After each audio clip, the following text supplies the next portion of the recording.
राजा विक्रमादित्य महाकाल की नगरी उज्जैन के पहली शताब्दी के राजा। जिस समय ईसा का जन्म हुआ उसी समय राजा विक्रमादित्य वहां राज्य कर रहे थे। राजा विक्रमादित्य के दरबार में एक दिन एक योगी आता है और उन योगी उन्हें एक फल देता है। राजा उस फल को लेकर अपने मंत्री को दे देते हैं। वो रोज कई दिनों तक आता रहता है, वो फल देता रहता है। राजा उस फल को अपने मंत्री को देते जाते हैं। एक दिन किसी और को दे दिया तो वो किसी जानवर को खिला देता है। देखते हैं कि उसमें से एक रत्न निकलता है। राजा मंत्री को बुलाते हैं। मंत्री बताता है उन्हें कि ये सारे फल मैंने रखे हुए थे, इनमें से भी सब में रत्न निकले हैं। राजा योगी से पूछते हैं कि साहब आप क्यों मुझे रोज इस तरह के फल दे रहे हैं, क्या आपका इतने रत्न देने के पीछे आपकी मंशा क्या है? तो योगी कहता है कि मुझे आप जैसे एक न्यायविद, बुद्धिमान और साहसी व्यक्ति की जरूरत है, आप कृपया मेरी मदद कीजिए। राजा तैयार हो जाते हैं और योगी उन्हें कहानी बताता है कि मैं मरघट में तंत्र क्रियाएं करता हूं और सिद्धि हासिल करने के लिए मुझे एक लाश की जरूरत है जो एक पेड़ पर लटकी हुई है। आप उसको लेके आइए और मैं उसका मोक्ष करा दूंगा और मुझे सिद्धि प्राप्त हो जाएगी। ये कहानी है विक्रम बेताल की शुरुआती कहानी। किस तरह से विक्रम बेताल की कहानियां शुरू होती है। नमस्कार, आदाब, सत श्री अकाल। मैं हूं अनुराग, आपका दोस्त और होस्ट। आप देख रहे हैं हिस्ट्री विद अनुराग। तो विक्रमादित्य उन योगी महाराज की मदद करने के लिए तैयार हो जाते हैं। विक्रमादित्य उनके साथ मरघट में पहुंचते हैं। योगी उन्हें उस लाश का पता बताते हैं। विक्रमादित्य उस लाश को लेने जाते हैं और देखते हैं कि एक पेड़ पर एक लाश उल्टी लटकी हुई है।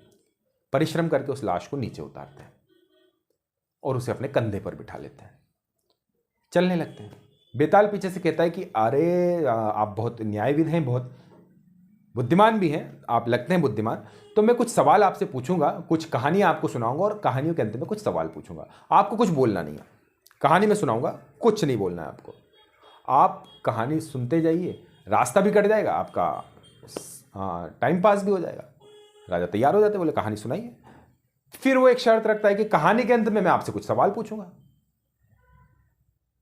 अगर आपको सवाल पता है और आप अगर जवाब नहीं देते जान करके तो आपके सिर के टुकड़े हो जाएंगे। राजा तैयार हो जाता है क्योंकि कहानी तो सुननी थी और बेताल को तो वहां पहुंचाना था। बेताल कहानी शुरू करता है। कहानी थी एक गांव की, जहां एक ब्राह्मण कन्या जो शादी के योग्य हो गई थी, उसके पिता उसके लिए वर की तलाश कर रहे थे। एक दिन पिता और दो बेटे अलग अलग गांव में गए वर की तलाश के लिए और योग से तीनों को अच्छे वर मिल गए और उन्होंने घर पर आमंत्रण दिया कन्या को देखने के लिए। अलग अलग पुरुष घर पर आए, उन्होंने कन्या को देखा, बातचीत करी, उनको कन्या पसंद आ गई, सभी को पसंद आ गई। अब घर वाले इस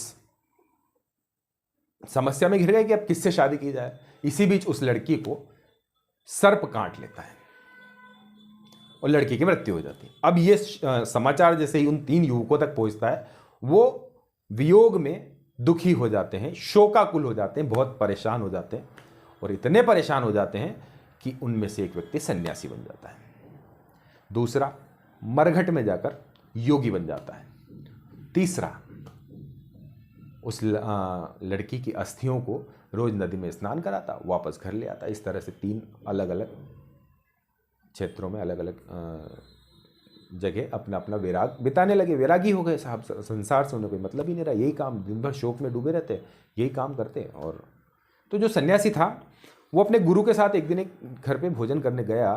वहाँ देखा कि वो जो महिला थी उसके हाथों अपने पुत्र की मृत्यु हो जाती है। कि वो महिला अपने पुत्र को मार देती है। क्यों मार देती है? महिला कुछ कार्य करती रहती है, पुत्र उन्हें लगातार परेशान करता है, कुछ ना कुछ जिद करता है, कोई ना कोई चीज़ें मांगता है। महिला उसे धक्का दे देती है, धक्का देने के कारण वो चूल्हे में जाके गिर जाता है और वहाँ उसकी मृत्यु हो जाती है। अब सन्यासी जी कहे कि मैं यहाँ भोजन नहीं करूँगा। ऐसी महिला जिसने अपने पुत्र को ही मार दिया, मैं उसके घर पर कैसे भोजन करूँ? महिला पहले ही दुखी थी, बिलक बिलक कर रो पड़ी। महाराज मैं आपके पैर पड़ती हूँ, आपके हाथ जोड़ती हूँ, कृपया मेरे इस बेटे को दोबारा जिंदा कर दें। अगर आप कर सकें आपकी बहुत बड़ी कृपा होगी, आप जो कहेंगी मैं आपकी सेवा करूंगी, आप मेरे बेटे को जिंदा कर दें। सन्यासी अपनी पोटली निकालते हैं, उसमें देखते हैं संजीवनी मंत्र वो पढ़ते हैं, बच्चा तुरंत संजीवनी मंत्र सुनते ही जिंदा हो जाता है।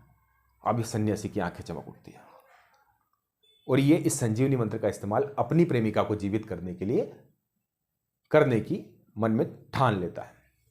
अब वो सन्यासी की वो पोथी चुरा लेता है जिसमें संजीवनी मंत्र होता है और उसको चुरा के पहुंच जाता है उसी गांव में जहां वो महिला रहती थी, जहां उसकी प्रेमिका रहती थी। अब पता करता है तो उसे पता चलता है कि रोज उसकी अस्थियों को दूसरा व्यक्ति घर से स्नान कराने ले जाता है। तो वो वहां जाकर उन अस्थियों को संजीवनी का मंत्र सुनाता है और महिला जी उठती है। पहले से भी सुंदर विदुषी होकर सामने प्रस्तुत हो जाती है। बेताल जो विक्रमादित्य के कंधे पर बैठा हुआ था, अब विक्रमादित्य से पूछता है कि बताइए कि महिला को किससे शादी करनी चाहिए। एक व्यक्ति तो उनके वियोग में योगी बन गया, दूसरा व्यक्ति सन्यासी बन गया, तीसरा रोज उसकी सेवा कर रहा है, रोज उसको नहला रहा है। तो विक्रमादित्य को जवाब तो देना ही था। जवाब देते हैं कि देखिए, जिस व्यक्ति ने उनको जीवित किया वो पिता के समान कार्य था। पिता अपने बेटों के लिए, अपने पुत्रों के लिए, अपनी संतानों के लिए, अपनी पुत्रियों के लिए इतना करता है, और जिस व्यक्ति ने रोज उसकी अस्थियों को स्नान कराया वो पुत्र के समान हो गया, क्योंकि पुत्र ही अपने परिजनों को मोक्ष हासिल कराने के लिए उनकी अस्थियों को गंगा में प्रवाहित किया करते हैं। लेकिन वास्तव में जो जोगी बन गया, जो मरघट में जाकर बैठ गया और अपनी प्रेमिका के संताप में संसार से निरीह हो गया, वही व्यक्ति उस महिला के प्रेम का असली अधिकारी है। उसकी जो विवाह है उस व्यक्ति से ही होना चाहिए। बेताल विक्रम की तारीफ करते हैं, क्या सुंदर सही सटीक जवाब दिया है विक्रमादित्य, और हंसते हंसते उड़ते उड़ते वापस उस पेड़ पे पहुंच जाते हैं। विक्रमादित्य देखते रह जाते हैं। विक्रम उड़ गया, बेताल उड़ गया, विक्रम वहीं। तो ऐसी 24 कहानियां हैं और भी कई सारी कहानियां, युद्ध, इतिहास, जानकारियां, तथ्य मैं आपके सामने पेश करता रहूंगा। अगर आपको ये चैनल अच्छा लग रहा है, ये जानकारी अच्छी लग रही है, तो इसको लाइक करें, शेयर करें और सब्सक्राइब करें। अधिक से अधिक लोगों को फैलाएं। नमस्कार, आदाब, सत श्री अकाल।